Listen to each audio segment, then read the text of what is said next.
Alright, we're back, and I want to start by saying thank you for all being so patient. The holidays were really busy for me, and then I went on vacation when January started, so I'm just now getting back into the swing of things.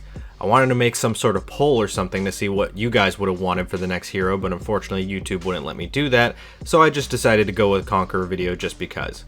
Now we're going to do the same type of video setup that we did with Lawbringer, and in this video we're going to focus on weapons.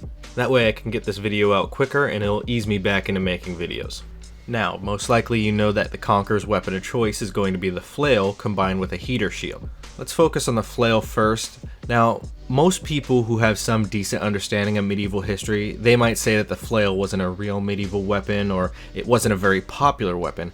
I think it's very important when you talk about the fine details when it comes to history. The Flail was definitely not as popular as some other medieval weapons, but it was apparently important enough to make manuals on the use of and other depictions in artwork. That being said, I will try to give my thoughts on the use of the Flail and how I would use it. Now, there's so much valuable information already out there about medieval flails, and if you're interested, I definitely think that you should try and research some of it on your own time, and feel free to share any info you find with me, but I'm going to try and keep this discussion on track with this hero. So, when talking about the single-handed flail, in my personal opinion, I think that the weapon would particularly excel at use as a cavalry armament. Most people don't realize that when moving at high speeds on horseback, you'll need a weapon that doesn't get caught too much and doesn't apply too much of an opposite force on you once you make contact with your target. That's why you have expendable lances that can splinter or be discarded easily, or cavalry sabers that are very curved to make slashing easier and to stop anything from being caught on the target as well. Now, what better weapon would roll off a target more and not be caught than a rounded weight on a flexible chain? The key to damaging a target with a blunt weapon is the amount of rotation and velocity you can get with it. You can move a blunt object really fast, but it won't have much effect if it only travels a couple of inches. You can also have good rotation, but if there's no power behind the swing, then you won't get any effective damage with the weapon. Now, if you're on horseback, then you will most likely get the amount of velocity that you want with it.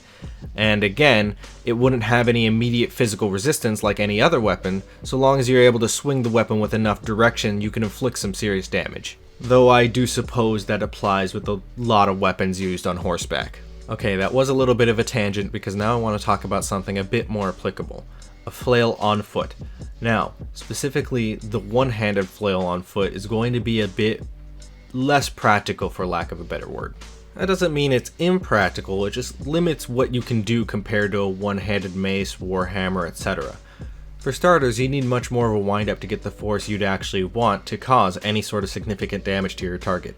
That and the actual amount of controllable elements are a lot less than other non-flexible weapons. So you could, in turn, have a lot more glancing on rounded plate areas like helmets and pauldrons. Also, in some non-conclusive tests, it shows that on a stationary target, the damage output is roughly the same, if not less than a normal mace when using equal amounts of force. That then begs the question, what does the flail have that gives it a unique advantage? Well, for starters, you can take the same amount of length as a normal mace, but with the capability to fold it in half. This makes it better for storage reasons, of course. Another advantage is the flail's ability to wrap around targets. That means that you could possibly hit behind a target's shield or around the weapon, which makes static blocks a lot more dangerous for the opponent. On the same note, you can't really block with a flail, another reason which makes it a bit better as a cavalry weapon. Now, the Conqueror does use a shield, which is necessary due to him not having any defensive capabilities without it, but before we go into shields, we need to talk about the different types of flails the Conqueror has. And before we even talk about that, I want to quickly mention another video that talks about flails. You may have already heard of him, his name is Matt Easton of scholagladiatoria, and he has a video specifically of the uses behind a single-handed flail on foot. He has some really interesting points that is a must watch if you're interested in the use of a flail as a weapon, along with some in-person examples with the flail he actually owns. So to start talking about the in-game flails, I would like to address some things that I'll be referencing from historical sources. Because I want to keep this short, I'm only going to briefly talk about this. Again, if you want even more details, there is info elsewhere. But when looking at medieval depictions of flails, we can see the classic ball and chain style, which is very common in pop culture representations of it. We have some where there's no chain at all, which Paulus Hector Mayer even made a whole treatise on. And finally, we have one with multiple chains and could possibly even have weighted attachments along the entirety of the chain until the end. The term flail can be as broad as me saying the term sword. If I wanted to isolate and make even more in-depth subsets of flails, I could, but I won't because this information should suffice for now. Let's start with the Conqueror's flail head options. Now he has multiple various shapes and sizes, which I have no doubt could all accomplish the same job, so instead of talking about what is effective, I'm going to talk about what is similar to things that we've seen before in history. I'll separate them into 3 categories: ball-shaped, flange-shaped, and cylindrical-shaped. Ball-shaped is reminiscent of what you might consider a Morningstar type of mace to look like. This is the most plausible for Conqueror's style of flail, and most prevalent in historical sources for this style of flail as well. The flange shape is more like a flanged mace, but I could not find any detailed depictions of flanged flail. Considering that it is much easier to make a rounded iron ball with studs on it than it is to do a bunch of forge welding to make a flanged head, I think that this makes it a less probable option. That being said, it doesn't mean it never could have happened, and if you find a historical depiction of this, then please share it with me, I would love to see. Lastly, we have the cylindrical shaped head, akin to the long two-handed flails we see in Paulus Hector Mayer's treatise, along with other sources showing us similar weapons. Now, this type of head seems to be exclusive to the two-handed style of flail, but it appears Conqueror has these options for his flail as well. So let's start getting into the in-game ones, and like I said before, I'm only going to talk about notable ones just to make it simpler, and so I don't have to go over everything. Starting with the ball-shaped head list, we have the Annalee Head. This simple head with different shaped spikes looks crude and misshapen, but it shows the simplicity of what is required for a weapon like this. It doesn't need to be perfect so long as it has enough weight to inflict damage. Next we have the Ariadne Head. This is yet another iron ball with thick studs on it. It's best to have the thick studs rather than long, sharp spikes, which are more likely to get stuck in a target. Now, in a weapon that is more maneuverable than a flail like a warhammer or mace, you might be able to pry it out of your target, but it's still an inconvenience. So think about how difficult it would be with a weapon as flexible as a flail. Next, we have the Orsolin and the Dualicosa Head.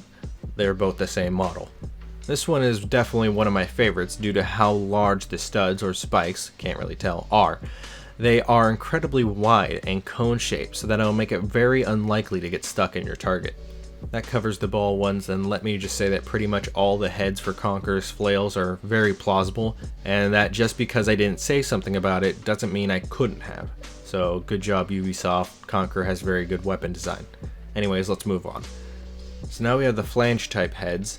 To start off, we have the Pelennor and Dark Pelennor Head. Pretty simple flanged mace head with appendages that protrude outward from the head. The more force localized in a single point of contact, like a spike or in this case a protruding flange, makes that amount of inertia transferred in that specific point of contact even more dangerous to the target. So that means more deadly, but a high chance of the flail head sinking into the target, making it more difficult to remove. Pros and cons, I guess.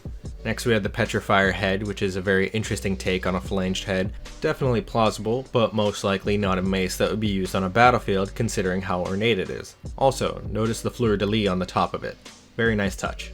Next, the Ariadne Head. This is a very interesting one and my personal favorite. It is much smaller than the other flail heads that the Conqueror has at his disposal, and that's not a bad thing at all. The heavier the head on the flail, the more difficult it's going to be to swing it around, and it doesn't take much to kill someone with a percussive weapon like a flail or a mace. So personally, I think that it's probably the more realistic one out of all the flange heads, at least for a mace. Next we have the Meridia Head. When I look at it, it reminds me of slices of bread, but if I look at it from my peripheral vision, I kinda see one of those cliche royal queen crowns. You know, the puffy velvet top ones. Regardless, another good example of a good flanged mace head. That covers the flanged heads, and now we're moving on to cylindrical heads. This will be quick because there's only a few I'm even going to talk about. Starting off, we have the All Mace Head. I find it funny because its name is All Mace, but it is in fact a flail. Jokes aside, this one's pretty good if it were a bit longer and attached directly to a long shaft. Then it would look like it could be a historical two-handed flail, although the spikes are a bit too pointy on this one. Minor details, but otherwise solid. Next we have the Dark Noah Head, not as much cylindrical as its box shape, but it makes sense in this category as well. Again, it would work if it was lengthened out and attached to a shaft to make a two-handed flail, as that detail pretty much applies to all these heads, just assume it's implied for the next ones as well. Next, the Sagamore Head. There are a lot of studs on this one, probably more than needed, but at least they are studs instead of spikes, so that way they don't get stuck. Other than the fact that this looks like it will probably feel like you're swinging around the weight of a terrestrial planet attached to a chain, this one's pretty good. Lastly, we have the Gustav Head. Okay, I take it back from the last one. I can actually feel the gravitational pull on this one just by looking at it. But besides its size, it has a good shape to it and good studding to it as well. That is, of course, if some weren't missing somehow. I'm going to assume that they were chipped off or something in battle, because it's not like the studs were riveted on after forging the head, so they really shouldn't be able to come off. Regardless, it's not bad. Okay, so that's all the flail heads done, so now let's move on to the handles. Now, if you haven't watched my Lawbringer analysis video, specifically the one on his weapons, then you're missing out. Link in the top right corner. Okay, putting my plugins aside for a moment, in my Lawbringer analysis I said something along the lines that poleaxe shafts are pretty much just meant to be long, sturdy wooden rods. Obviously there's a bit more to it than that, but that's just the gist of it. The reality of it is that pretty much every weapon uses wood for its handles. Polearms, axes, maces, flails, and even, yes, swords. Really, a basic fit for battle flail doesn't need much past a solid wooden shaft for a handle. Now in depictions we can see more than that, like a disc guard and a disc pommel. Sometimes we even see a completely dedicated grip that is possibly wrapped, coated, or made entirely out of a separate material. But when thinking of a practical weapon that is going to see constant and rigorous use, it's probably best to make a weapon that can be repaired or replaced efficiently like wood can. So for the handle section, we're going to make that our starting point. Welcome back to which of our options does it best at being a stick. Luckily, we actually have a lot of really good options, so again, congratulations Ubisoft. You did good. Now go give Warden some love because his options are abysmal compared to the rest of the roster. As for Conqueror's handles, the one I decided to go with is the Cunningham Handle.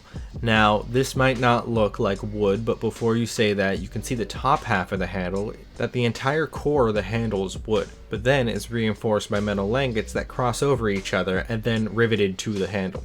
The handle also comes with a leather wrap and a pommel for better grip. My only problem is that the pommel is ridiculously spiky. If you don't know what you're doing or aren't paying attention, you might hurt yourself. But besides that, this one is definitely the best structurally and practically. A good runner-up for it would have been the Goddard Handle. So this one is made out of entirely wood, and really, they should have left it there. But then they decided to add some rivets towards the top, which is okay, but then they added some weird metal inlay to the grip part of the handle. If anything, that should have been leather as well, and I could have bought it. Soldiers, believe it or not, had a bit of free time in between fighting and marching. Some of the things that they do is modify their equipment to suit their needs. I could see a soldier whittling away at his basic wood handle into this shape, but I couldn't see them taking the time to get an intricate metal inlay into the grip.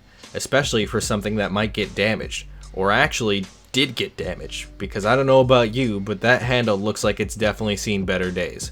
So who knows how much more it'll take until it starts splintering and then breaks. What good does a metal inlay do for you then, huh? Okay, time to move on to other options that either aren't wood or are also pretty plausible, but regardless, this isn't a list of best to worst. A lot of these handles are really practical, and if I didn't put them here, it's most likely because I'm trying to save time. First, we have Bayek's Fury Handle. Wood grip, brass pommel, top area. Really good handle, although I don't know how well the brass will hold up to abuse. Next, we have the Medusa Handle. Now this one is an all metal handle, but I know for sure that at least for maces, metal handles were used. This is a pretty good example of a simple yet elegant design for a non-wood handle. Other than the fact that a metal handle makes an already heavy weapon heavier, this is a good handle design. They just need to clean the rust though. Next, the Annalee Handle. I'm just going to suspend my disbelief here and just pretend that whatever metal they use is hardenable or at least hardened enough to a functional extent. That being said, the shape, the pommel, the grip, it's all really good.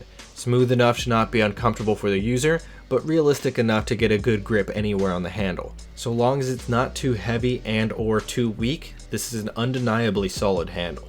Next, the Dualicosa might be what I was looking for, as it's literally the same model. Thanks, Ubi. Anyways, as I'm typing this script, I'm looking at the types of handles and giving my on-the-spot thoughts about them, so I didn't see this handle coming up. Anyways, yeah, this one is good and debatably better than the Annalee, because it looks like it's made out of steel compared to brass like the other one. Next, we have the Meridia Handle. This one is reminiscent of handles we might see on maces, and rightfully so. It has a good design with what looks like solid construction. Next, Meridia. It was the last one, but with a little bit more fanciness to it. Next, we have the Gustav Handle. I can't see the core of this weapon, so let's assume it's metal. Overall, beautiful leather wrap with a pleasant looking pommel. It's a solid handle. Next, the Baronon Handle. Just like my life, it looks beaten, seen its fair share of shit, and barely holding it all together. But if we can look past the rust, scratches, and the random leather lace that I'm assuming is trying to prevent the handle from splintering anymore, then I'm sure it was a very good handle. Once. Really, this would be a good handle if it didn't have such a dangerous pommel on it. Forget that it's incredibly spiky in multiple directions. I don't think that they had a tetanus shot in the Middle Ages, so I would think that this would be extremely hazardous to the user. But again, minor detail I suppose. And finally, another handle barely making it into here is the Orcelin Handle. Now, the studs on the handle don't look as dangerous to the user, and that's why I'm putting it in here, because if we were to look past that, we have a solidly constructed handle, including a cord wrap grip, which I don't think we've seen in any of the analyses yet, if I'm not mistaken. So I think that this one is a pretty good one, again, if we were to look past its issues a bit. So now that we've covered flails, I'm going to talk about shields, specifically the shield that the Conqueror uses. Now, again, if you're very well versed in medieval history, you might already know what a heater shield is. A few things that make the shield notably a heater shield is the shape of the shield in general, and the attachment system of the shield to the user's arm. The shape of a heater shield is very iconic, and maybe even a bit cliche, to a knight's image. I mean, this is even the shape used in game for the knight's faction icon. So let's talk about the attachment system for the heater shield. As you can see, it's strapped to the arm on one side, and on the other side you can see that there is a handle for the user to grip. Now, what made this shield very interesting is its overall versatility. What do I mean by that? Well, we know that the heater shield was used on foot, but it was also used on horseback. More specifically, you could use it as a jousting shield. This is due to the shield's incredible strength and durability. This is also one of the reasons it has the 2-point attachment system to make it more usable for mounted combat. These shields could be made out of wood like most other shields, but in some rare cases were reinforced with metal. This, in turn though, would make the shield very heavy. Now let's discuss some of the in-game shields and see how they compare to historical shields. So for starters, let's talk about your average heater shield. They would usually be all wood with cloth, canvas, or leather wrap across the entirety of the wood to protect it. Then it might have had a rawhide or some sort of leather edging around the shield to reinforce those edges. Unfortunately, there are pretty much no shields in For Honor that come close to this description.